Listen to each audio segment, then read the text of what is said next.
Hello po mga Dabbercats. Welcome po to the question and answer show. With me? With me, Alden Alden? Richards po as your kung ano man. Okay. Then ganito, meron tayong situations. So, ano ang tingin ng guys sa mga ganitong situation? Okay. Okay? So, naglalakad kayo sa mall. Mhm. May nakasalubong kayo.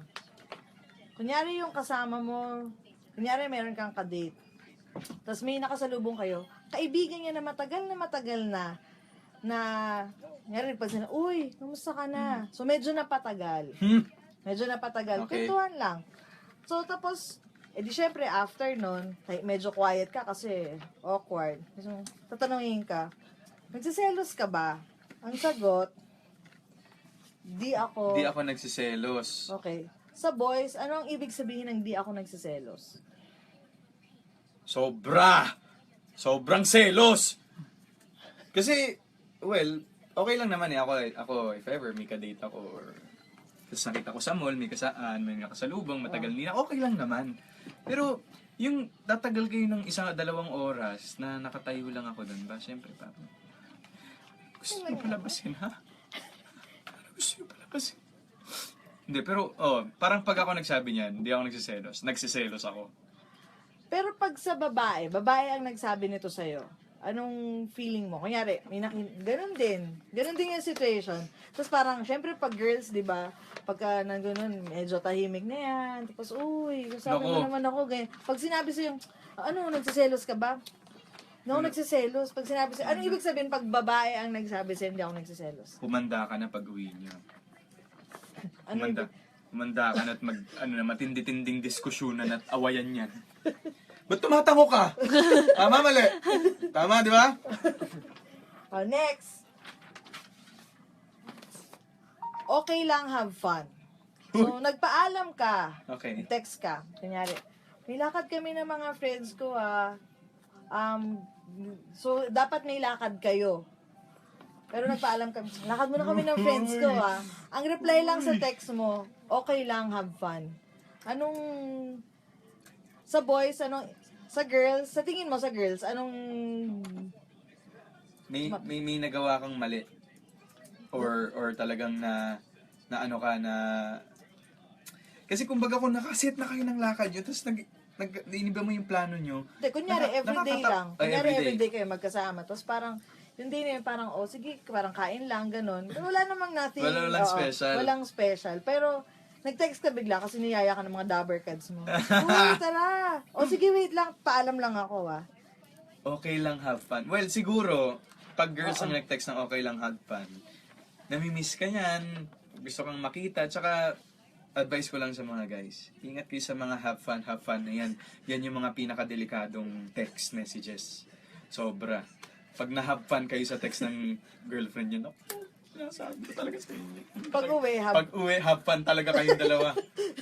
have fun. Pero, well, kasi depende sa understanding. Pero usually, yun ang perception ko. Kapag nagpaalam ka, tapos walang smiley, alam nyo guys, napaka-importante ng smiley sa text.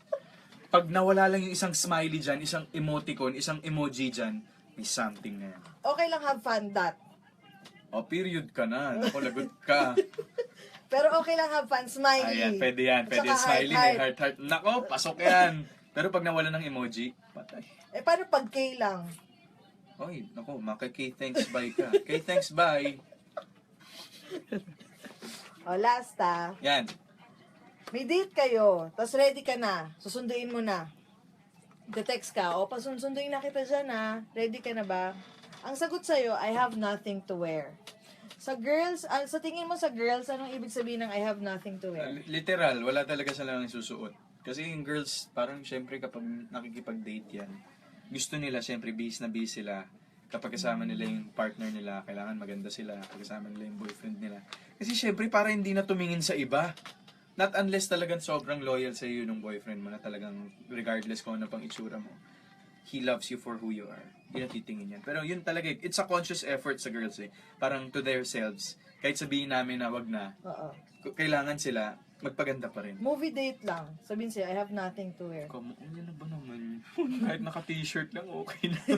Pero, baka nga wala talaga. Kasi, kung kami, Pag guys, Pag guys kasi nagsabi ng I have nothing to wear, literal, wala talaga kaming masuot. It's either nasa labahan, madumi, o walang pambili. Ayan.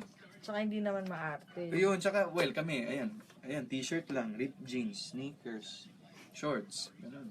Wala naman masyadong arte. Kung ano yung comfy clothes, ang may effort talaga sa bisan, babae. Make-up, ganyan, pabango, blower, plancha. Huy! Movie date lang! O yan, tanongin mo sa kami natutunan na sila sa'yo. Naku, kung may natutunan man po kayo, please comment on the box below. Kung wala naman po, okay, thanks, bye. God bless. So, importante ang smiley. Nako, yun ang siguro dapat yung matutunan sa video na to. Napaka-importante po ng smiley at emoji sa text message dahil yun po ang nagpapahiwatig kung ano talaga ang mensahe ng text message na ipinadala sa inyo. Nako, emoji po. Heart na emoji, very good. Heart na emoji, very good. Smile. Yung smiley. Okay, smiley, very good pa rin. Pero pag nakikita niyo yung mga ganyan emoji, yung Medyo pa-cute pa yan. pakit pa yan. Kalambing. Pero pag nakita niyo yung may sungay, Pero yung dot na lang. lagot ka. Ako. Dati kasi hindi big deal yan eh. Since yung emoji na hindi pa nila alam kung paano gagawin yung semicolon sa parenthesis, smiling ganon. Hindi pa big deal. Kumbaga, kung ano yung i-text, yun yung interpretation. Pero ngayon, since 2000 na, since 2000 yan yung naging trend eh. Kapag walang smiley, iba yung dating ng message. Kaya pag nagpaalam, das gay dot, God bless. Good luck sa'yo. mahabang awayan ba yun? Mahabang awayan yun. Kasi syempre, baka may plano siya na nasira or... Well, at least nag-reply kaysa sa walang reply. Kasi pag walang reply, naku, isa pa yan. Mga walang reply na mga 5 minutes tas after paalam. Yan. Nagte-text ka, tingin ka ng tingin sa phone mo. Kunyari nagsabi ka. Kunyari lang sabi ka. Hindi nag-reply. Ibig sabihin ba nun, positive o negative? After 10 minutes, hindi nagre-reply. Depende kasi kung gaano mo kakilala yung ka-text mo eh. Minsan, kung talagang busy lang siya with some extracurricular or mali mo naman, may naliligo, ginagawa, okay. or may something. Oh, pero pag alam mo na May lagpas na siya dun sa deadline ng reply, kabahan ka na. kasi alam mo yung ginagawa. Yes, alam kabahan ka na. Kunyari, alam mo yung gagawa, may shoot. Alam mo, tapos na yun. Tapos na yun, okay, wala, magre-reply. So, magte-text ka. Tapos, eto, makikita mo sa Viber online pero hindi ka nireplyan! Ay! Pag scene zone, Ay, yun ang mas masakit. Na-scene zone ka lang, oh. Ibig sabihin, may mali. at least nabasa niya. At least nabasa niya, kaya lang di ka na. Anong ginawa mo? Well, yan. After, yan, tapos na yung lakad mo, biglang magte-text, anong ginawa nyo? Ready ka na, mahaba-habang diskusyonan na yan. Explain ka na, bakit ganitong oras ka umuwi? Sinong ginawa nyo? Bakit ganong katagal? Sinong kasama? Sinong kasama mo? Oh, yan, tapos simula na yan. Sino ba yan? Matagal ko nakakilala. Nako. Kailangan nag-usap doon. Buong history. Nako. Kaya ako, kung mas maganda pa rin nagpapaalam ng in person or tawagan mo na, huwag kang magte-text ng paalam tapos gagawin. Ayaw. Ayaw. May natutunan ba sila? Yun, sana po, in a way, yun ang mga natutunan ko sa aking 24 years of existence sa mundong to. At kung may natutunan man po kayo, gamitin natin ito sa magandang asal at wag po natin itong gamitin sa mga pansariling intensyon. Basta at the end of the day, alam mo na yung mga ikakagalit ng partner mo, huwag mo nang gawin. 'Di ba? Stay put ka na lang. Paalam every now and then. Okay, wala namang masama. Basta wala kang gagawing masama. Okay lang yun. Pero, iwasang gumawa ng mga bagay na ikakagalit ng kapartner. Tapos. Bye.